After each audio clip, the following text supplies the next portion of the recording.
तीसरा देखिए क्या है, तो क्रमवाचक विशेषण क्या है, इसके भी उदाहरण है। अनिश्चित संख्यावाचक के उदाहरण में कौन सा है, कितने भेद होते हैं, 5 भेद होंगे, तो वही है ये। तो ये कौन सा विशेषण हो गया, ये दूसरा विशेषण क्रमवाचक विशेषण।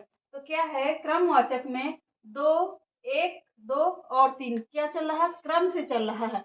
1, 2, 3, 4, 5, 6 क्या है, 1, 2, 3, 4, 5, 6 आता है। इतना तो समझ में आ गया। और इतना 1, 2 और 3 इतना आ गया होगा आप लोगों को, आ गया। तो आगे देखिए समुदायवाचक विशेषण क्या होता है, तीसरा भेद क्या है, समुदायवाचक विशेषण।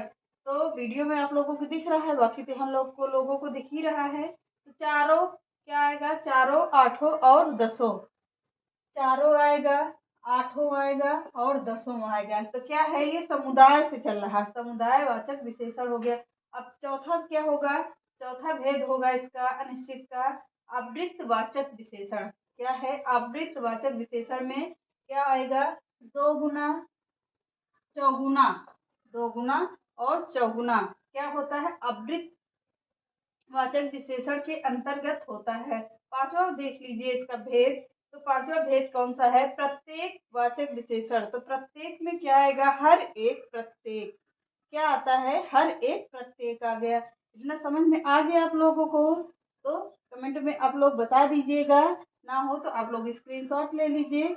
बाकी हो गया होगा आप लोगों का, लिख लिया। तो चलिए आगे देखते हैं, या तो एक बार फिर से समझा दे कहो तो, चलिए समझा देते हैं एक बार फिर से, आप लोगों को समझ में आ गया होगा। और वीडियो में समझा देते हैं संख्यावाचक विशेषण। तो दूसरा क्या है, पहला संख्या सार्वनामिक विशेषण, दूसरा चल रहा है संख्यावाचक विशेषण। तो संख्यावाचक विशेषण का अर्थ होता है संख्या का बोध कराने वाला। क्या होता है, संख्या का बोध कराने वाला। जब कोई संख्या विशेषण का बोध कराती है तो उसे संख्यावाचक विशेषण कहते हैं। दूसरी शॉर्ट में जल्दी जल्दी समझा देते हैं। जब कोई विशेषण संख्या हो तो उसे क्या कहेंगे, उसे संख्यावाचक विशेषण कहते हैं। जैसे क्या है, चौराहे पर 4 लोगों ने खड़ा होकर ध्वजारोहण किया। तो चौराहे में विशेषण नहीं है, 4 में क्या है, विशेषण है।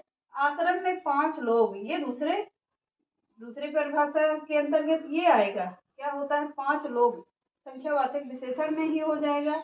समाज में कुछ लोगों के कारण गंदा नहीं हो सकता, समाज कुछ लोगों के कारण गंदा नहीं हो सकता। तो अगला देख लीजिए, नोट करके लिख लीजिए, इसमें संख्यावाचक विशेषण के 2 भाग होते हैं, निश्चित संख्यावाचक विशेषण और अनिश्चित संख्यावाचक विशेषण। अनिश्चित संख्यावाचक विशेषण के अंतर्गत अनिश्चित संख्यावाचक के 5 भेद होते हैं। कौन सा, गणनावाचक होता है, क्रमवाचक होता है, समुदायवाचक होता है और आवृत्तवाचक होता है। चौथा विशेषण है इसका भेद। और पांचवा भेद होगा प्रत्येक संख्यावाचक विशेषण। अब इतना समझ में आ गया आप लोगों को। तो